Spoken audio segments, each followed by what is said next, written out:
रामपुर गांव में मोहन नाम का एक गरीब युवक अपनी पत्नी गौरी के साथ रहता था। मोहन बहुत मेहनती था। वह हर सुबह जंगल जाकर लकड़ियां काटता और उन्हें बाजार में बेचकर अपना घर चलाता था। गौरी भी अपने पति का हर काम में साथ देती थी। वह घर संभालती, खाना बनाती और कभी-कभी मोहन के साथ जंगल भी चली जाती थी। एक दिन सुबह-सुबह मोहन लकड़ियां बांध रहा था। तभी उसने आवाज लगाई। अरे गौरी, मेरी रस्सी कहाँ रखी है? जल्दी ला कर दो, देर हो रही है। आप भी ना हर चीज इधर उधर रख देते हो। मोहन हंसते हुए बोला। अगर तुम ना हो तो मेरा क्या होगा? दोनों हंस पड़े। मोहन और गौरी दोनों साथ में जंगल गए। पूरे दिन मेहनत करने के बाद उन्होंने ढेर सारी लकड़ियां इकट्ठी कर ली। शाम होने लगी तो दोनों लकड़ियों का गट्ठर उठाकर गांव लौटने लगे। चलते चलते मोहन बोला। आज तो बहुत थक गया हूँ। गौरी बोली। मुझे भी बहुत भूख लगी है। रास्ते में उन्हें एक छोटी सी चाय की दुकान दिखाई दी। वहां लोग गर्मा गर्म चाय और पकौड़े खा रहे थे। दोनों वहीं बैठ गए। दुकानदार की चाय बहुत स्वादिष्ट थी। गौरी चाय पीते हुए सोच में पड़ गई। उसने धीरे से कहा। नो जी, क्यों ना हम भी ऐसी ही एक छोटी सी चाय की दुकान खोल लें? मोहन हैरानी से बोला। लेकिन हमारे पास पैसे कहाँ हैं? गौरी मुस्कुराकर बोली।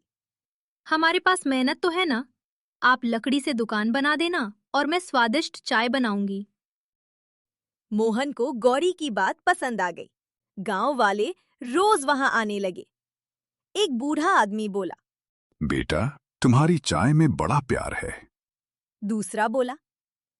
ऐसी चाय मैंने कहीं नहीं पी। देखते ही देखते उनकी दुकान पूरे गांव में मशहूर। गौरी सुबह सुबह अदरक वाली चाय, पकौड़े और गरम समोसे बनाने लगी। मोहन जोर जोर से आवाज लगाता। धीरे धीरे लोगों को उनकी दुकान बहुत पसंद आने लगी। लेकिन उसी चौराहे पर पहले से एक पुरानी चाय की दुकान थी जिसका मालिक कालू था। पहले उसकी दुकान पर बहुत भीड़ रहती थी, लेकिन अब लोग मोहन और गौरी की दुकान पर जाने लगे। कालू ये सब देखकर जलने लगा। एक दिन उसने गुस्से में कहा।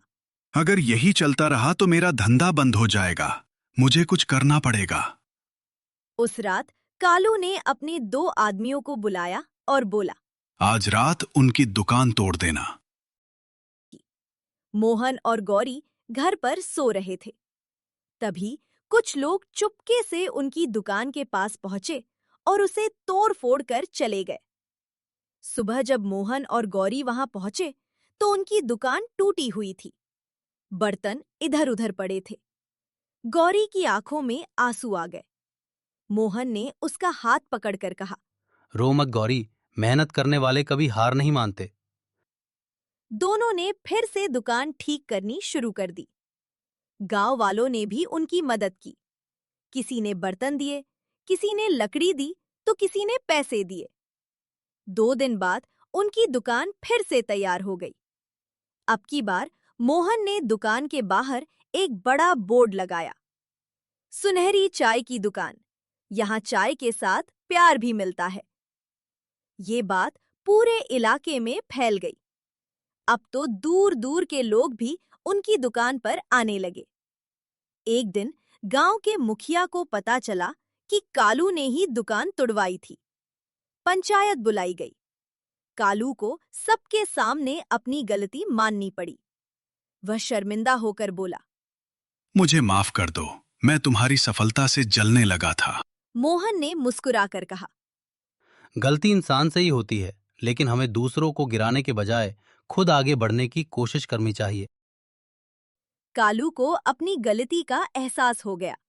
उसने भी मेहनत से काम करना शुरू कर दिया। कुछ सालों बाद मोहन और गौरी की छोटी सी दुकान एक बड़े होटल में बदल गई। लोग दूर दूर से उनकी चाय पीने आते थे। गांव वाले आज भी कहते थे, मेहनत और प्यार से बनाई गई चीज कभी असफल नहीं होती।